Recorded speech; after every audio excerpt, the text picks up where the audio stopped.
let's talk about your historic Emmy win. Because it really is. You won the first web Emmy ever. And explain this. Tell me what the project was. I already know, but the audience doesn't. Okay. Tell me what the project was and how this all came about. So, You becoming a 2-time Emmy nominee. That you actually won that Emmy in your. Well, we'll talk about that later. Go ahead. thanks. So, kind of rewinding what we were talking about at the beginning. Came to LA from New York. Was with that show. The show did well. Met with a few agents. Got a manager, and then phone calls weren't coming. Okay. I thought, hey, I got representation. That's that's what you think at first. You're like, oh, if I could only get an agent. Once I get an agent, ooh, if I could just get in those rooms, I'm gonna. Okay, you get an agent, but guess what? You're always your own agent. You're always your own manager. Even if you have representation, it doesn't necessarily mean that more opportunities are going to present themselves. And it's never in our time anyways, right? Right, exactly. So anyhow, phone wasn't ringing. And when it was, at the time, they just were like, what are you? You know, you're black? Oh, you're not really black. You know, sometimes you look like you have a tan. Well, when you wear your hair curly, that works. It's kind of like the multi-ethnic, so it was like typecasting-wise, I didn't know what the hell to do with me. It's great now. It's like, you're this, what do they call it, ethnically ambiguous. Yeah, you hear that one all the time. So, I was getting frustrated with that, and I think I was working through my own identity issues with that, because I identify as a black woman, but I had to come to terms with this business, there's typecasting going on. So no, you might not necessarily fit into that typecast, which really pissed me off. At the time, my creative partner and partner at the time, Brad Winderbaum, had just gotten out of USC film school, grad film school, and had spent $30,000 on his short, for his thesis, and had gone to some festivals and did okay, but, not as well as he would have liked. And same kind of feeling. He just put all this money in, did all the school, went to one of the top schools, and where's the phone calls, And so it was the very beginning of YouTube. So this was 2006, into 2006. And it was the first experience of like, oh wow, this is cool. We can watch content on our computer screens, even though it was, really small screens. And so we wanted to play with that medium. And we had other creative friends at the time. Mark Cittadino, Andy Dugan brought them on as producers. And they both acted as well. So all of us were wearing these different hats, and we just wanted to create something and have fun. We were like, okay, well, with this medium, let's be interactive, because we can actually, the audience can weigh in on the choice. So it was a choose-your-own-adventure sci-fi thriller, and called SATACRACY 88, which we should have named 88, because nobody remembers SATACRACY 88, lesson in branding. And at the end of each episode, the audience would choose what the main character did next. Oh.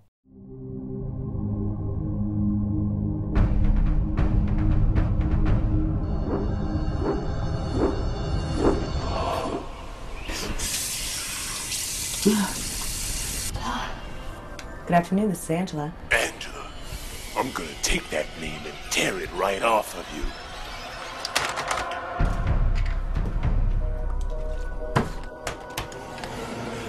You look horrible. You're scared. It's the pill making you scared.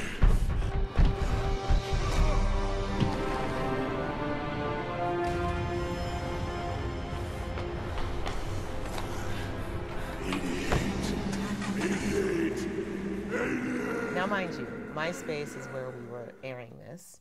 We were doing it through email. There was no Facebook at the time. I think there was Friendster, but I wasn't on that. So when you think of it nowadays, it's like the social media, even trying to reach out to people, it was really through personal email lists. And we were like, write us back an email saying yes or no. And then we found like a little widget that they could click yes or no. So it was like slowly building up this property. And we really wanted to we had a company called It's allinyourhands.com, which was really about the story being all in the audience's hands. Long story short, MySpace had a competition for content creators that, whoever won, they'd pay for their entry to the Emmys, because it was the first time the Emmys were awarding what they called broadband content at the time. Well, we won the MySpace challenge, and so they paid for our entry, which is quite expensive, especially for broke artists at the time. And we entered, and at the time, Michael Eisner, who had Disney, had started his own company, Vugaroo, and he had acquired some properties. And so we were up against him, and we were shocked. We didn't do it to gain anything. We did it because we were thirsty to be creative. Right. We got together, we played with a new space, we took risks. You know, we never had a budget over $250. You know, we were just really creative, and it was fun. It was fun. So you beat Disney, basically. Well, you beat not Mickey Disney. Mouse. No, just kidding. I don't want to be under the wrath of Disney. But yeah. No, Disney's is great. I love Disney. Yeah, we love Disney. Disney is fantastic. But yeah, it felt ABC. good. It was validating. It was a lesson in just do the work, because you don't know from what project success is going to come. You know, just do the work, be passionate about it.